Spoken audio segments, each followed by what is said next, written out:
Shalom Bapak Ibu sekalian yang dikasihi Tuhan, mari kembali bersama saya. Kita akan masuk dalam renungan singkat dalam siraman rohani saat ini.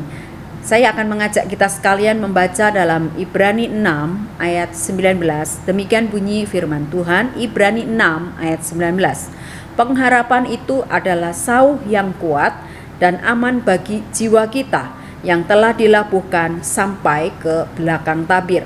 Firman Tuhan berkata, Bapak Ibu Saudara, hari ini bahwa pengharapan itu adalah sauh yang kuat. Bapak Ibu Saudara, sebelum kita lebih lanjut merenungkan firman Tuhan bicara tentang pengharapan seperti kata Ibrani 6 ayat 19, saya mengajak kita sekalian untuk berdoa terlebih dahulu. Terima kasih Tuhan, Engkau baik. Saatnya sekarang di tengah-tengah waktu yang ada pada kami akan bersama-sama belajar firman-Mu. Tolong kami semua. Terima kasih, dalam nama Tuhan Yesus kami berdoa. Amin.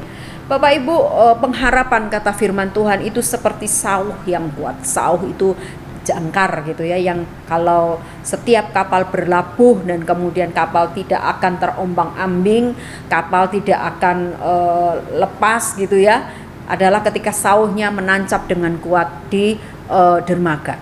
Bapak Ibu Saudara yang dikasihi Tuhan, apa sih yang membuat kita diminta oleh firman Tuhan untuk tetap seperti itu? Artinya gini, pengharapan kita kepada Tuhan. Kita semua ini punya hope lah ya, punya harapan dalam hidup ini, apapun itu. Dan pengharapan yang paling utama adalah ketika kita melabuhkan pengharapan kita itu kepada Tuhan sendiri. Sebab kita nggak bisa menaruh atau meletakkan harapan-harapan kita itu kepada siapapun, sekalipun nggak salah juga ketika kita berharap seorang. Tetapi kalau itu harapan kita kepada orang melebihi bagaimana kita berharap kepada Tuhan, maka tidak menutup kemungkinan kita bisa menjadi kecewa satu kali. Bapak Ibu Saudara, apa sih yang membuat kita diminta untuk tetap bersandar kepada Tuhan? Sebab sekali lagi, karena dasar pengharapan kita itu adalah yang pertama, kebangkitan Kristus. Kita tahu Kristus bangkit, kita diingatkan akan karya Dia yang luar biasa itu. Karena kalau Kristus gak bangkit, kita memang gak akan pernah punya harapan. Tapi karena Dia bangkitlah, karena Dia bangkit dan kemudian naik ke surga, itu membuktikan bahwa ada karya besar yang Tuhan nyatakan dalam hidup kita sebagai manusia. Maka kemudian di dalamnya kita jadi memiliki pengharapan yang tidak akan pernah pupus, sebab Dia sudah bangkit dan Dia menyatakan sebuah karya yang besar yang dikerjakannya atas diri saudara dan saya, atas diri semua umat manusia yang percaya kepadanya. Jadi yang pertama adalah dasar pengharapan kita itu adalah kebangkitan Kristus.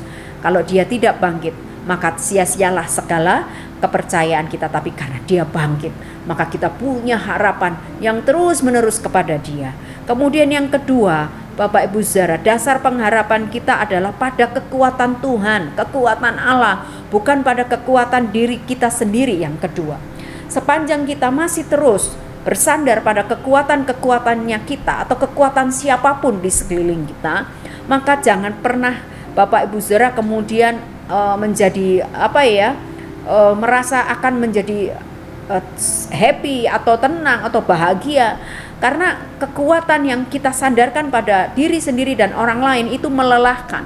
Kadang-kadang membuat kita menjadi lelah dan kemudian kita kehilangan passion, kita kehilangan gairah, kita kehilangan semangat.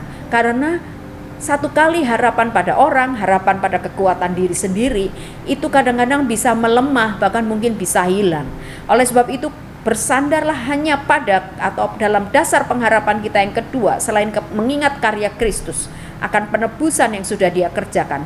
Yang kedua adalah bersandar hanya pada kekuatan Allah dan bukan kekuatan sendiri. Mengandalkan kekuatan sendiri itu, Bapak Ibu Saudara, saya pernah membaca satu kalimat, adalah indikasi orang yang sombong, begitu ya.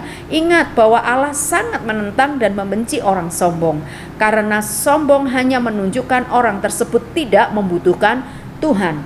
Ini poin penting Bapak Ibu Saudara. Kalau kita merasa bahwa kita kuat karena kemampuan yang ada pada kita, hati-hati, kita termasuk orang yang sombong, indikasi orang yang sombong, begitu ya kata kalimat yang pernah saya baca. Ingat bahwa sekali lagi Tuhan membenci orang yang sombong. Karena kalau kita ngerasa diri kita kuat melebihi siapapun, itu menunjukkan bahwa dia adalah orang yang tidak membutuhkan Tuhan. Karena kalau membutuhkan Tuhan, dia akan dengan segala kerendahan hati setiap waktu menyadari bahwa apa yang ada pada dirinya hari ini itu semata-mata karena kekuatan yang datang daripada Tuhan.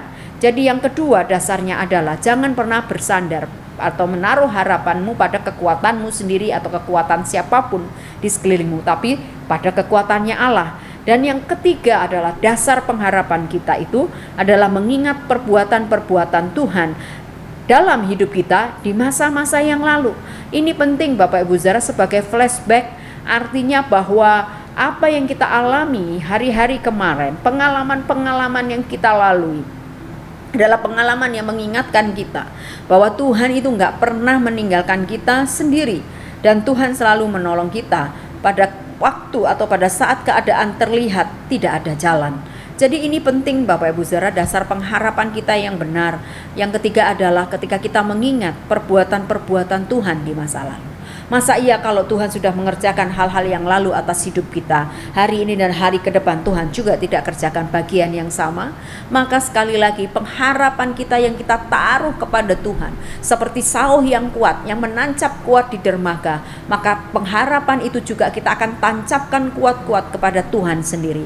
Maka kita bisa melihat bagaimana pengharapan yang daripada Tuhan itu akan terus menguatkan kita setiap waktu.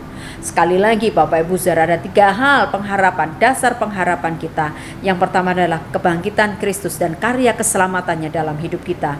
Dan yang kedua adalah jangan bersandar pada kekuatannya kita, tapi pada kekuatannya Tuhan. Ya, pengharapan kita itu kita sandarkan pada kekuatannya Tuhan. Dan yang ketiga adalah mengingat apa yang Tuhan sudah kerjakan di hari-hari yang lalu atas hidup saya dan atas hidup Bapak Ibu Saudara. Mari betapa kita bersyukur itu rasanya nggak habis-habis, thanks God itu rasanya nggak berhenti-berhenti kalau mengingat tangan Tuhan bekerja di hari-hari yang lalu. Oleh sebab itu Bapak Ibu Saudara yang dikasihi Tuhan, mari kita terus berpengharapan. Karena bagaimanapun manusia nggak bisa hidup tanpa harapan. Harapan itu memampukan kita melewati pengalaman-pengalaman yang menyakitkankah atau ketidaktentuan di masa yang akan datang. Di dunia saat ini ketika manusia harus menghadapi banyak persoalan dan lain sebagainya, kita tetap harus tampil sebagai orang-orang yang hidup dengan penuh pengharapan. Dan Alkitab mengajarkan dalam Efesus 2 ayat yang 12 bahwa mereka yang tidak memiliki Kristus Yesus tidak memiliki harapan. Orang percaya, Bapak Ibu Saudara saya ini telah diberkati dengan harapan seperti melalui harapan dengan kebangkitan Kristus dalam hidup kita. Oleh sebab itu kuasa firman Tuhan dan pendiaman Roh Kudus adalah dalam diri kita masing-masing adalah harapan yang hidup yang mengubah pikiran dan jiwa kita. Pikiran, ucapan dan tindakan kita diubahkan meski pada suatu waktu kita berada dalam keadaan yang sulit secara rohani ataupun jasmani, tapi kita sekarang hidup dengan harapan karena kita tahu ada kebangkitan Kristus dalam hidup kita. Oleh sebab itu Bapak Ibu Saudara, sekali lagi Ibrani 6 ayat 19, mari kita tancapkan pengharapan kita seperti sauh yang menancap kuat di dermaga dan membuat kapalnya tetap teguh berdiri, sehingga apapun angin dan lain sebagainya boleh mengombang-ambingkan, tapi dia tetap kuat berdiri karena dia menancap pada tempat yang tepat. Dan kita sekalian saat ini mungkin ada banyak hal yang bisa menggoncangkan kita, tapi biarlah kita boleh menaruh pengharapan kita seperti kita menaruh sauh pada dermaga. Kiranya kebenaran ini boleh menolong kita sekalian. Yesus Kristus, Juru Selamat keselamatan kita dan harapan hidup kita. Amin. Bapa, kami bersyukur, terima kasih untuk kebenaran singkat yang boleh kami dengar. Kiranya sekali lagi ini boleh mendatangkan kekuatan. Biarlah harapan kami, pengharapan kami gak pernah pudar atas hidup kami kepadamu ya Tuhan. Bahwa pengharapan yang sejati itu hanya kepada Tuhan.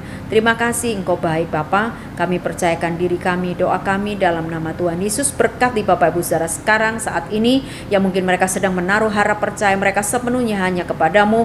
Dan kami percaya Tuhan pengharapan mereka tidak pernah sia-sia, sebab Tuhan akan memberikan kepada setiap mereka. Dalam nama Tuhan Yesus kami berdoa. Amin.